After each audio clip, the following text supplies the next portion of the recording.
नमस्कार दोस्तों, ज्योतिष ज्ञान भक्ति चैनल पर आपका हार्दिक स्वागत करती हूँ। कैसे हैं आप लोग? आशा करती हूँ ईश्वर की कृपा से आप लोग स्वस्थ और मस्त होंगे। मित्रों, ईश्वर एक है, परंतु उसको हम अनेक रूपों में दर्शन करते हैं, याद करते हैं, पूजा उपासना करते हैं। तो आइए मनुष्य को ईश्वर का आश्रय लेकर के क्या मिलता है, तो आइए हम चर्चा करते हैं आपके साथ कि वेदों में ईश्वर की आराधना करने से मनुष्य क्या क्या प्राप्त करता है और उससे किस प्रकार के अनुभव होते हैं। तो आइए जानते हैं मित्रों। यदि आप मेरे चैनल पर नए हैं तो मित्रों मेरे चैनल को सब्सक्राइब कर लीजिए, घंटी का बटन दबा दीजिए, जिससे आने वाली वीडियो की नोटिफिकेशन आपको सबसे मिल सके। मित्रों, हमारे चैनल को लाइक कीजिए, सब्सक्राइब कीजिए और मित्रों को शेयर कीजिए। ज्ञानवर्धक जानकारी प्राप्त करने के लिए ज्योतिष ज्ञान भक्ति चैनल को सदैव देखते रहिए। तो मित्रों, ईश्वर का आश्रय वेदों में यह स्पष्ट लिखा हुआ है कि हम ईश्वर से दूर नहीं हैं और ईश्वर भी हमसे दूर नहीं है। इस बात को हम स्वीकार करें अथवा ना करें, सत्य यही है कि सर्वव्यापी ईश्वर हमारे सर्वाधिक निकट रहता है। हमेशा हमारे बुरे कर्मों का वो प्रत्यक्ष साक्षी होता है, जो हमारे कर्मों के फलस्वरूप हमको सुख और दुख देता रहता है।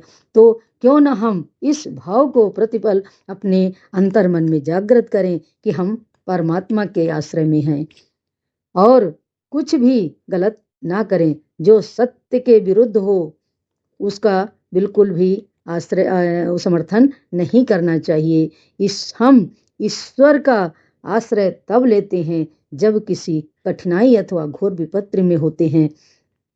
प्रत्येक मानव के जीवन में कोई क्षण ऐसा अवसर अवश्य आता है, वो ईश्वर की शरण मांगता ही है। अपने दुखों में वो ईश्वर से प्रार्थना अवश्य करता है कि हे प्रभु, मेरे को ये कष्ट है, मेरे कष्टों को दूर कीजिए। परंतु जो वो सुख में होता है, अपने उन्नति की ओर रास्ते पर चलता है, तब वो ईश्वर को बिल्कुल याद नहीं करता है। तो मित्रों, आपसे मेरा निवेदन है कि प्रतिपल ईश्वर का ध्यान कीजिए, उसको अपने सामीप्य में अनुभव कीजिए और ईश्वर की आदेशानुसार अपने मन से कार्य कीजिए और ईश्वर के समर्पण कर दीजिए। हे प्रभु, जो मुझ कर रहे हूँ यह सब आपकी प्रेरणा से ही हो रहा है।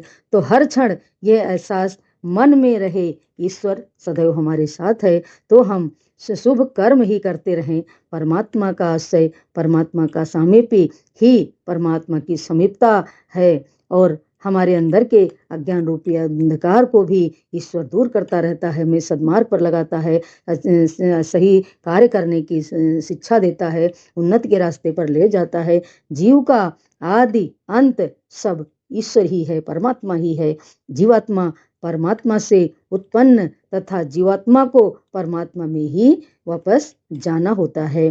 तो क्यों न हम उसी ईश्वर का सहारा लें जो सर्वस्व है। ईश्वर को अपनी आत्मा में अनुभव करने का मित्रों सदैव प्रयत्न करना चाहिए। हम जहाँ भी हों, जिस हाल में हो, सदैव यह एहसास करते रहें कि ईश्वर हमारे साथ है, हम ईश्वर की शरण में हैं। ईश्वर हमारी हमारी रक्षा करता रहेगा और ईश्वर के बिना हमारा कोई अस्तित्व नहीं है। ये रिश्ते नाते बंधु भाई माता पिता सब केवल नाम के हैं। ये सब हमें मुसीबत में छोड़कर चले जाते हैं, परंतु ईश्वर एक ऐसा है कि जब हम उसको याद करते हैं तो भगवान और भक्त का ऐसा होना चाहिए कि भक्त का भगवान के प्रति ऐसा भाव होना चाहिए कि जब भी आपको जरूरत पड़े, जब भी आप अकेले महसूस हो, तो सदैव वो आपके साथ रहें।